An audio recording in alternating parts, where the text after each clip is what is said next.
সাংবাদিক বন্ধুদের স্বাগত জানাচ্ছি আজকের এই প্রেস মিটে। আজকের এই প্রেস মিটে আমার সঙ্গে রয়েছেন আমাদের যিনি লোকসভার যিনি ইনচার্জ দায়িত্ব নিয়ে কাজ করেছেন, আমাদের রাজ্যের মাননীয় মন্ত্রী শ্রী প্রণজিৎ সিংহ রায় মহোদয়। আমার সঙ্গে উপস্থিত রয়েছেন আমাদের মাননীয় মন্ত্রী আদরণীয় সুশান্ত চৌধুরী মহোদয়। উপস্থিত রয়েছেন আমাদের মুখ্য প্রবক্তা মাননীয় শ্রী সুব্রত চক্রবর্তী মহোদয় এবং যারা সাংবাদিক বন্ধু, আমি সকলকে আন্তরিকভাবে অভিনন্দন এবং শুভেচ্ছা জানাই। আপনারা জানেন যে ইতিমধ্যে যে আজকে আমাদের পূর্ব ত্রিপুরা আসনে লোকসভা নির্বাচন সংগঠিত হয়েছে। সেই লোকসভা নির্বাচনে আমাদের এই পূর্ব ত্রিপুরা আসনের প্রার্থী হিসাবে আমরা মনোনীত করেছিলাম আমাদের মহারানী কৃতি দেবী দেববর্মন মহোদয়াকে, এবং সেখানে এই পূর্ব ত্রিপুরা আসনে প্রায় 13,96,069 জন সেখানে ভোটার সেখানে রয়েছে। আজকে সমস্ত জায়গায় উৎসবের মেজাজে সেখানে ভোট পর্ব অনুষ্ঠিত হয়েছে এবং এখন পর্যন্ত আমাদের কাছে যে আপডেট রয়েছে সেখানে দেখা যাচ্ছে 79.55% ভোট সেখানে হয়েছে। এখনো প্রায় 10,000-এর উপর কিছু কিছু জায়গায় ভোট কেন্দ্রে এখনো লাইন রয়েছে। সেখানে নির্বাচন কমিশন থেকে প্রায় 10,591 জনকে টোকেন বিলি করা হয়েছে।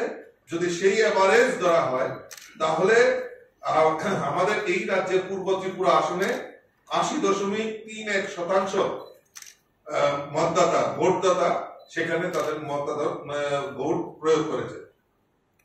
এবং সবচেয়ে বেশি আমরা যদি দেখি সাবরুমে প্রায় 85.64% এই কেন্দ্রে ভোট দিয়েছে। আমি সমস্ত আপনাদের মাধ্যমে আমি ধন্যবাদ জানাই। এত গ্রীষ্মের তাপদাহেও আমাদের এই রাজ্যে ভোটদাতারা উৎসবের মেজাজে আমাদের এই পূর্ব ত্রিপুরা আসনে ভোটদানে অংশগ্রহণ করেছেন। আমি ধন্যবাদ জানাই এই রাজ্যের সমস্ত ভোটারদেরকে যারা এই নির্বাচনে অংশগ্রহণ করেছেন। আমি ধন্যবাদ জানাই আরক্ষা প্রশাসন, সাধারণ প্রশাসন সহ যারা এই ভোট কাজে নিয়োজিত ভোট কর্মী, যারা এই সুষ্ঠুভাবে এবং আন্তরিকতার সঙ্গে যারা এই ভোট কেন্দ্রকে ভোটারদের যেভাবে সহযোগিতার মাধ্যমে ভোটদান করেছেন তার জন্য আমি সকলকে আন্তরিকভাবে অভিনন্দন এবং শুভেচ্ছা জানাচ্ছি। আমরা ধন্যবাদ জানাচ্ছি আমাদের মিডিয়া বন্ধুদের। আপনারাও সারাদিন অক্লান্ত পরিশ্রম করে আমাদের এই যে সম্প্রচার, আপনারা ভোট কেন্দ্রে গিয়ে সম্প্রচার জনসমক্ষে নিয়ে এসেছেন, তার জন্য আপনাদেরকেও ধন্যবাদ জানাচ্ছি। সর্বপরিসরে আমি আবারও সমস্ত ভোটদাতাকে আমি অসংখ্য ধন্যবাদ জানাচ্ছি এবং আমার ভোট কর্মী যারা ভোটদানের সঙ্গে জড়িত ছিল তাদেরকেও আমি অসংখ্য ধন্যবাদ জানাচ্ছি। এবং যে এই ত্রিপুরা রাজ্যের ইতিহাসে আমরা দেখেছি কোনো জায়গায় এই নির্বাচনকে কেন্দ্র করে আগে হোক বা পরে হোক কোনো জায়গায় কোনো ভাইলেন্সের খবর নেই এবং খুব সুন্দর এবং সুষ্ঠুভাবে অবাধ নির্বাচন যেটাকে বলে আমরা ত্রিপুরা রাজ্যে সেটা সেই পশ্চিম আসনের ক্ষেত্রেও দেখেছি, এই পূর্ব ত্রিপুরা আসনের ক্ষেত্রেও আমরা সেটা লক্ষ্য করেছি। আমি আবারও সকলকে আন্তরিকভাবে অভিনন্দন এবং শুভেচ্ছা জানাচ্ছি।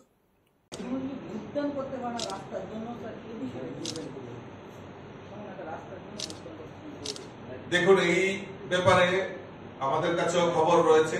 আমরা যথাযথ সময়ে আমরা সেখানকার যারা এআরও রয়েছেন, আরক্ষা প্রশাসন রয়েছেন এবং আমাদের নির্দিষ্ট পূর্ব ত্রিপুরা আসনের জন্য যিনি আরো রয়েছেন রিটার্নিং অফিসার, ওনার সমক্ষে আমরা নিয়েছি এবং প্রশাসন তরফ থেকেও সেখানে সেটা পদক্ষেপ গ্রহণ করা হয়েছে।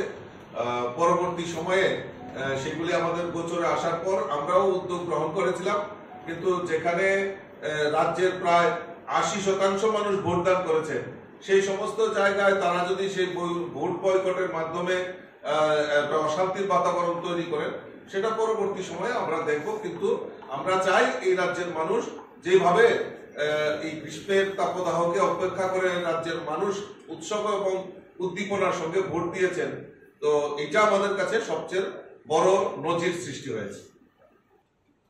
আমি বলছি, দেখুন, বিরোধীরা বিরোধিতা করবে, তার জবাব তারা দেবে, সেটা আমরা জানি। কিন্তু তাদের মধ্যে যে শিশু সুলভ আচরণ, কারণ তারাও দীর্ঘদিন ধরে এই রাজ্যের বুকে রাজনীতি করে, কিন্তু শিশু সুলভ যে আচরণের মাধ্যমে তারা অভিযোগগুলি করছে, এটা তাদের দুর্বলতার প্রকাশ করছে।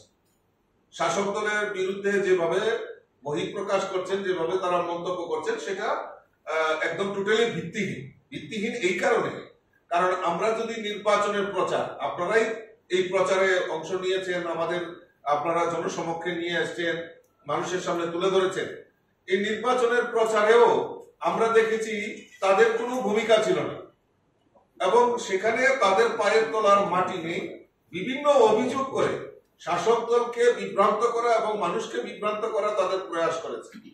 পশ্চিম ত্রিপুরা আসনের ক্ষেত্রেই হোক, পশ্চিম ত্রিপুরাতে বারবার একদম সকাল দিক থেকে, যখন ভোটাররা ভোট কেন্দ্রে পৌঁছে গেছেন, তখন থেকেই তারা একটা অভিযোগ, মিথ্যা অভিযোগ, পাল্টা অভিযোগ তারা নির্বাচন কমিশনের কাছে রেখেছেন, এবং পরবর্তী সময়ে নির্বাচন কমিশন তার খণ্ডন করেছেন, এবং সেখানে পরিষ্কার ভাবে ক্লিন চিট দেওয়া হয়েছে যে ভোট অবাধ এবং শান্তিপূর্ণ হয়েছে।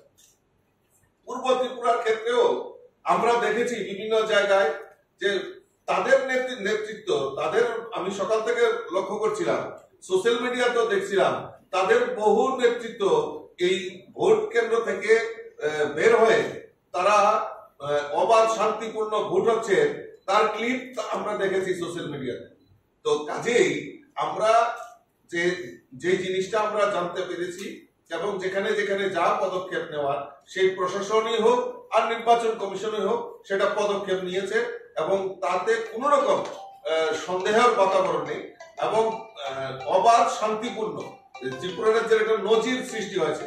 2023-এর বিধানসভা নির্বাচনে হোক আর এই লোকসভা নির্বাচনে হোক, এই ত্রিপুরা রাজ্যে একটা ইতিহাস তৈরি হয়েছে যে নির্বাচন কিভাবে করতে হয় শান্তিপূর্ণ, অবাধ, সেটা একটা ইতিহাস তৈরি হয়েছে ত্রিপুরা রাজ্যে।